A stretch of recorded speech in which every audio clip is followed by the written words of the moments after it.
Hello, my name is Yahira Gonzalez, and today for my interview project, I'm gonna interview Ismail Al-Drizi. Ismail is from Morocco. Now, before we get to the interview, let's briefly go over some history of Morocco.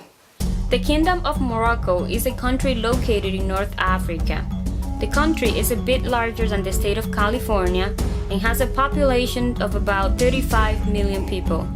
The government of Morocco is a constitutional monarchy, and the monarchy is hereditary. The present king of Morocco is Mohammed V, who took the throne in 1999 after the death of his father, King Hassan II. Morocco's official language is Arabic, although many also speak Berber dialect. French is widely taught and serves as a primary language of commerce and government. Moroccans are predominantly Muslims of Arab, Berber, or mixed Arab-Berber ancestry. Islam is practiced by approximately 98% of the population. Apart from Islam, about 1% of the population is Christian and 0.2% Jewish. So Ismail, can you talk about some of the traditions that you grew up with? Well, just like in any country, there is a lot of traditions. Some stem from the social conventions, like checking your neighbor, visiting. Some stem from religion, like religious holidays, and just like in the US, most holidays in Morocco are religious. So you've got the month of Ramadan, probably heard of it. It's the month during the 1 month out of the Islamic year that we fast sunset to sundown, and during that month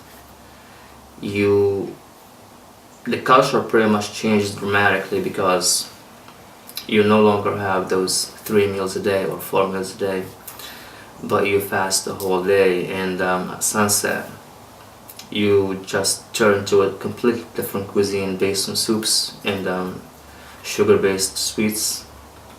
And you do that for a whole month? The entire month, that's correct. After the month of Ramadan, then you have what they call a small feast. And basically you just visit with family, you do a breakfast and a dinner, and 2 months later you have the big feast, which is the sacrifice feast. And during the sacrifice feast, which is a celebration of the of Abraham's incident in his preparedness to sacrifice his son Ismail in the Muslim faith, Isaac in the Christian faith. Did you still practice those traditions here in the US? To a certain extent, yes. Your availability during the day, or your availability in general in a developed country, time-wise, tend to be more limited than when you are in, say, a developing country like Morocco. So we do try to keep them as alive as possible and practice them as frequently as possible. Like the month of Ramadan, we do, no question about it. Mosque prayers is more limited to a Friday prayer. As in Morocco, for example, you frequent the mosque almost 7 days a week, 5 times a day. During the month that you have to fast, how does that affect your daily life here in the US? Let's say, for example, work. Having to fast in a society where you don't feel like the month that you're supposed to practice the fasting during is here, in the sense that nothing changes, life goes on just like normal, tends to be a little bit challenging. However, it's a faith-based tradition, so the stronger your faith, the easier it is to you. In Morocco and in the other Muslim countries, it tends to be easier because the whole atmosphere inside and outside the house encourages that kind of practice, because nobody's eating, nobody's offering you food, nobody's drinking, nobody's smoking. So it's easier to do because everybody else is doing it, and you tend to find comfort in the group or in the society.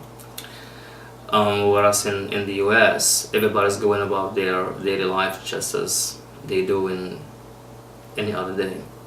So it tends to take a psychological toll on you, and you don't find that kind of support from the community that you live within. Can you tell me some of the differences and some of the similarities between Morocco and the United States?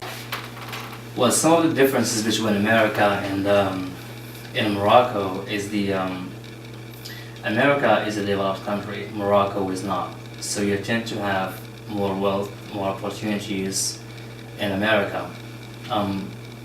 As in Morocco, they are more scarce here. However, the social patterns and social paradigms in Morocco are people are much more closer to one another. Like in America, you would live right next to someone and you wouldn't speak with them or interact with them even if you lived that way your entire life. What is the education system like in Morocco? Education in Morocco is very underfunded. However, it's free. Can you talk about the political system in your country? It's a constitutional monarchy. So at the very top of the government we have the king, and the king inherits his position from his father, and so on. It's a hereditary system. However, the parliament, which holds most of the legislative power, is elected by the people, and the king gets to elect the head of the government or the prime minister, and the king also has the power to dissolve or dismiss the whole government. That includes the prime minister. Has there been any conflict in the past about, let's say, a group of people trying to dissolve the monarchy?